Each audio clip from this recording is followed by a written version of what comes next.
Thank you so much for joining us for In the News around Columbus. I'm Tracy Townsend. Ohio lawmakers are working on several pieces of legislation. Two of them we're going to be highlighting this week. One deals with the rising issue of medical debt. The other takes a look at submetering in our state. The state's also looking to expand the use of tasers in its prisons. 10 TV's Rochelle Aline takes a look into why some advocates, though, have concerns about that. And the city is making a push to address and improve conditions in some of its neighborhoods. Here are some of the top stories from the week.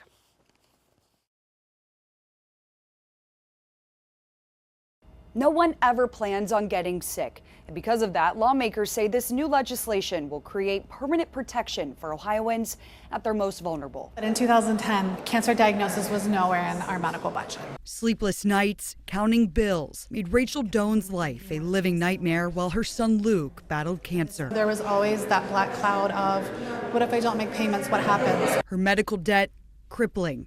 Even 15 years later. There are still some things on my credit report. There are still a few providers that I am paying. Doan isn't alone. 7 in 10 Ohioans have or know someone with medical debt. This is why lawmakers introduced the Ohio Medical Debt Fairness Act. The bill proposes capping medical debt interest rates at 3% annually, blocking providers from reporting to credit agencies, and banning wage garnishment tied to medical bills. This provision protects working people and ensures that illness doesn't spiral into poverty. Lawmakers making it clear this bill does not eliminate medical debt. You will have to still pay for it, but it provides those necessary guardrails so it doesn't ruin your credit. Luke, now a survivor, requires ongoing care. Doan says she fears the debt will someday fall on him. We know things can come up as well as emergencies, and I don't want him to avoid any type of medical care because he's concerned about his own medical debt. The bill will now go to a committee for further review, and it could take weeks until it's signed into law. Bryn Caswell, 10 TV News. Legislators say Central Ohio is a hotspot for submetering, but these companies operate in what they called a legal gray area. This legislation looks to close that gap.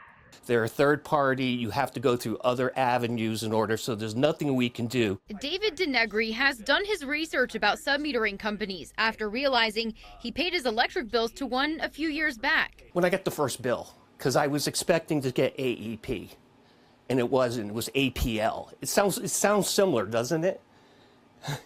AEP, APL? I thought it did. When Denegri received a bill he thought was too high, he realized his options for resolving the issue were limited because he was submetered. We were actually being treated as second-class citizens, right? Because we're not given the same due process. Submetering companies are not bound by any of these same obligations, even though the service they provide is identical from the customer's point of view. Representatives Sean Brennan and Tex Fisher want submetering companies to be regulated the same way public utilities are. Their bill would require submetering customers have protections that they're not promised now, including due process for disconnecting utilities, access to low-income energy programs, a process to dispute bills in front of the PUCO, and the ability to switch energy providers. There is an entire class of people who are locked out of that competitive retail electric market, and those are customers who are submetered. Ohio Consumers Council President Maureen Willis has been fighting for regulation for years. Fought it at the PUCO, fought it at the courts, and now we're at the legislative level. And why should people who are submetered care about this bill? Well, they should care about this bill because they're now unprotected, and they're getting charged for a service that is not the same service as the utilities provide. She says for customers like Denegri, this legislation is long overdue. Consumer beware. Next, these legislators plan to meet with other utility companies to try and get them on board this bill. Reporting at the State House, Carla Rogner, 10 TV News. It was 4 o'clock in the morning on April 28th when Columbus police say the 4 kids went to this apartment. Neighbors tell me one of the kids knows the residents and was let inside. Neighbors say the people inside weren't expecting all 4 kids. The brothers, ages 15 and 12, and the girls, ages 17 and 15. Police say the kids tried to rob the 2 men inside, and that's when one of the kids shot and killed 34-year-old Jamal Jones. There are 4 co-defendants in this matter, and from the detective's affidavit, they know who brandished the gun. And Miss did not have a gun, was not, and did not brandish it, and was not the person responsible for shooting the alleged victim in this matter. The two girls were in Franklin County Juvenile Court today. The 15-year-old's attorney asked for a competency assessment. 4 kids under the age of 18 had access to a weapon, and they used it. As of Monday, there have been 21 homicides in the city of Columbus. Before these kids were charged, 7 suspects were 21 years old and younger. But unfortunately, 4 juvenile kids put themselves in a situation that unfortunately resulted in the death and the loss of life. Columbus Police Sergeant James Fuqua says kids will be out of school in just a few weeks. And this is a reminder for parents to make sure you know where your kids are and who they are with. It takes a village to raise a child. So we need everybody to step up, know where your kids are, know who their friends are, and most importantly too, if you have firearms, you possess guns in your house or in your car, anywhere, always know where they are at all times. The city has spent $142,000 and the last 2 weeks focusing on cleaning up Sullivan Avenue, and that ranges from picking up trash to making arrests for drug crimes and prostitution. It's all part of the city's Clean and Safe Corridor initiative. It's a 2-week targeted effort to address big concerns from residents living around the area. On the safety side of things, police made nearly 90 arrests just in the first week of that push. The people of the Hilltop said their issue with Sullivan is the drug crime, the prostitution that happens along this corridor. Will this stop that? I think we have to redouble our efforts and make sure we keep our momentum going. I think you've seen some progress during this time of period, but we have to continue to stay focused on that to make sure that children and seniors and families feel safe here. Well, I did ask Mayor Ginther today if there would be a continued effort to improve Sullivan Avenue. He said there will be capital investments made in terms of adding cameras and improving lighting. Now, the next place for the city's effort to clean up a neighborhood is along Livingston Avenue in the Driving Park neighborhood. Colin Dorsey, 10 TV News.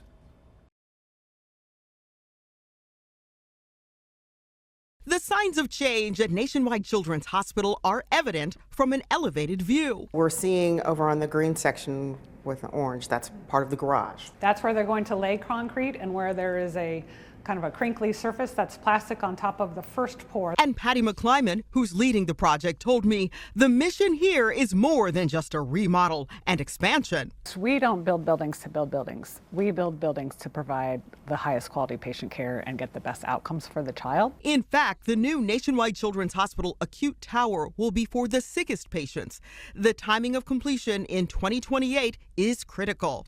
We can't retrofit old space anymore and still meet the technology requirements. We now need to have new space that allows us to provide that highest level, best outcome care. This rendering reveals how massive the tower will be. On day 1, there will be care for children in hematology oncology, that's kids with cancer, neonatal intensive care, the emergency room, and pediatric intensive care. In intensive care, now we can save kids that before would have been born with diseases that they might have died from. The tower expands the pediatric intensive care unit, which treats those medically vulnerable kids.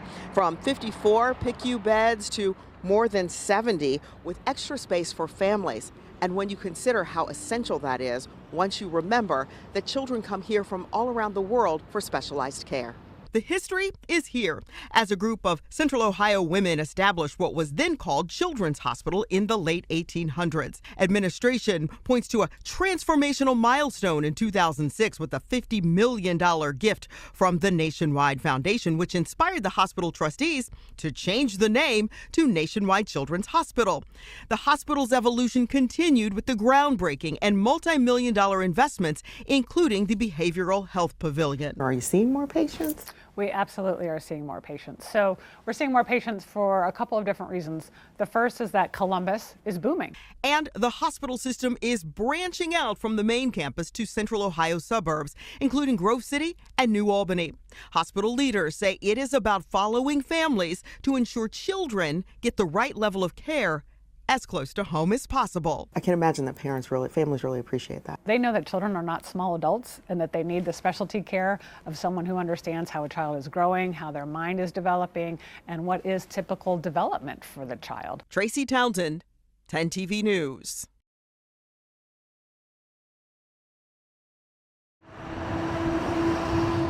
In the heart of Linden, you'll find Enos, where Marlon Hales and his family have been serving authentic Jamaican food for 25 years. And they want to make it another 25. But on Cleveland Avenue, that's no easy feat. Some of the businesses have come and gone. A lot of them have gone. It's gotten even tougher since 2021. That's when the Crew Stadium moved to the Arena District. And that's what attracted people to come to the neighborhood. When we had a Crew game, the street was busy. We were busy. What's the city doing to attract not only businesses, but commuters? You know, as a business owner, I need people to drive by to see that I'm here. Goal is to attract businesses to Cleveland and Hudson. Delina Scales tells 10 TV the city launched the Linden Economic Development Alliance late last year to bring new business to Cleveland Avenue. It's a solution to a problem the city noticed after it looked at the progress of its One Linden plan. We want to make sure there's a coffee shop in walking distance. We want to make sure that you can go and just set up business and have a meeting space. We want to make sure you can get your hair supplies. We want to make sure you can get your groceries. To transform those wants into brick and mortar, Scales knows she needs support from people like Marlon. They were here when businesses didn't want to come to Linden. They have been here. They're family owned and operated, and they wear Linden proudly across their chest. Our challenge is we want to stay here. We love our community. We've been a part of the community for as long as we have. The community loves having us. In Columbus, Rochelle Aline, 10 TV News. Do you know where your children are? That's the big question faith leaders are hoping families can answer this summer. Dr. C. Dexter Wise with Faith Ministries Church says in 2023, when Imperial Stewart went missing and was found dead, he knew he had to do something to change the narrative for kids and young families. And that just hurt me that I have people in my midst that I don't know where they are. I don't know what's going on in their life. And so it came to me as a result of him. Dr. Wise says the question seems obvious, but it's necessary to ask families to keep track of their kids. At 11 o'clock in Columbus, Ohio, just as in so many major cities, our children are all over the place, doing all kinds of things. He says this initiative is about more than just physically knowing where your child is. What's their head like? What's their social media activity? Columbus Mayor Andrew Ginther says he's a big supporter of the initiative. He says the city can make record investments in youth programming, but only families can raise their kids. Know who they're hanging out with, check their rooms and their belongings to make sure they're not carrying weapons, monitor their social media. Pastor Wise says if families keep a closer eye on their kids, then tragedies can be prevented. But he thinks it takes more than families to check on kids. He's encouraging friends and extended families to help answer the question, do you know where your children are?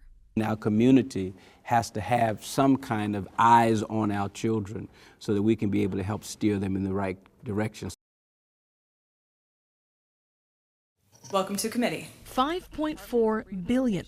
That's how much state leaders say the Ohio prison system can run on in the 2026-2027 fiscal year. Of course, our mission is to reduce recidivism among those we touch. But Wednesday, the ODRC director testified before a Senate committee asking for that budget to be expanded. Top of the list was an ask to expand their newly launched Taser 10 program statewide.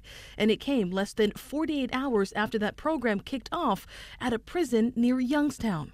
I'm just curious, what kind of data are you looking to capture in that pilot phase, or are there any outcomes you're looking for before you expand to the whole population? We will have information from our normal use of force reporting. We will have information from trend, and we will have information from body-worn cameras. And what we're looking at is we should see the ability to deploy a taser and have it de-escalate a situation. That state senator wasn't the only one with questions about that request. 10 TV approached the director after her testimony to learn more about the taser program expansion and about safety concerns after a Ross correctional inmate was charged in connection to the beating death of an officer. And this was the response we received.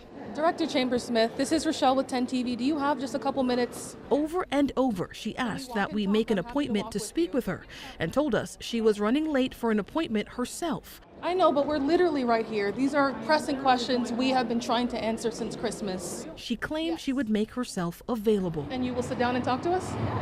Okay. It's a response that the folks with the Ohio Justice and Policy Center tell 10 TV they find disappointing.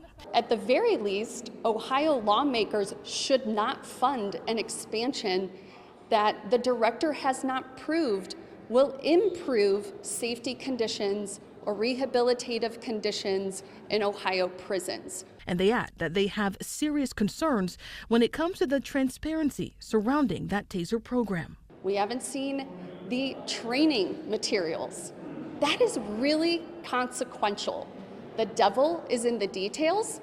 We have no idea how people in Ohio are being trained on how to use these tasers in Ohio prisons. Very emotional. Linda Morelli chose First Responders Park in Westerville to meet me. A place for people to reflect and remember those who chose to serve and protect at all costs. What is it that you would like people to know about that sacrifice of not only Tony and Eric, but the families? A lot of times people don't realize there's an actual person behind the badge. That they are spouses, they are fathers or mothers. I think people forget that they have a personal life, but they go out there every day and put their life on the line. People like Steven Siller, a New York firefighter who gave up a morning of golf with his brothers when 9/11 happened. He tried to get his truck close to the Twin Towers. Unfortunately, he could not because traffic was horrendous. So he had his gear in his truck and he put it all on and he ran. Down to the towers? Yes, and because he ran through Battery Park Tunnel, and that's the tunnel, and he ran to the towers, and that's how it got its name. Tunnel to Towers honors Siller's final footsteps by replicating his run with 5K races around the country. Westerville will host one May 18th. Money raised helps build mortgage-free smart homes for first responders and military veterans. It also paid off the entire mortgage for both Tony Morelli and Eric Joring's families. First, it was disbelief. I mean, it's like winning the lottery, right? Unbelievable. Relief.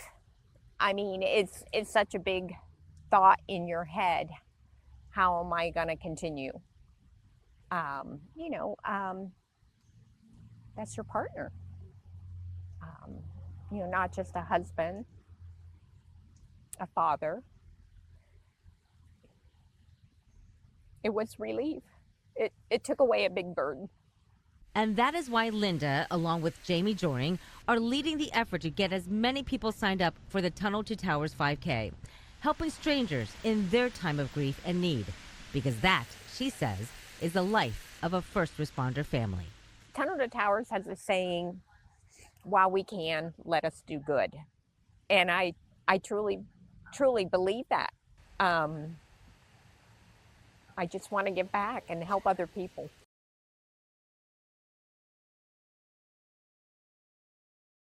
It's been about 5.5 years of debilitating symptoms. Alicia Staley's son had the world ahead of him when he was diagnosed with chronic Lyme disease years after being bit by a tick. He's 20 now. This all started when he was 15. If you ask him, he would say he still feels like he's 15 because his life stopped at 15. Thousands of dollars spent on medical testing and treatment. The 20-year-old battles each day with cognitive and physical pain. He couldn't experience anything like a normal teen experience. No high school. He was homeschooled. He can't work. He can't have He can't go to college. It is very heartbreaking as a mom. As thousands are diagnosed each year, health experts suggest the disease is hard to detect. Oftentimes, people are not aware they've been bitten by a tick. There's ticks that are in nymph form, and they're teeny, teeny, tiny. They're like the size of a freckle or a speck of dirt. And the typical bullseye rash is not always present after a bite. The hallmark symptoms of fatigue and headache, body aches, lymph nodes that are swollen. And that's also what makes Lyme disease hard, is those are kind of generalized symptoms we have when we don't feel well. If left untreated, complications can arise. He was unable to eat actual food for a year and a half, and he was getting all his nutrition through medical grade drinks. If you suspect you've been bit by a tick or notice a rash, doctors recommend seeking medical attention immediately. For Alicia, she's encouraging people to be very diligent when outdoors. So even if you think I wasn't bit by a tick, be sure. And continue advocating for your health and finding answers. As her son continues to battle the symptoms, Alicia is remaining optimistic despite the difficulty. I am still hopeful that there will be a day that he's able to go out and accomplish his dreams. Thanks so much for joining us for In the News Around Columbus, where we share impactful stories from across Central Ohio to keep you safe and informed. Now, you can get the latest on all news happening by downloading our 10 TV app.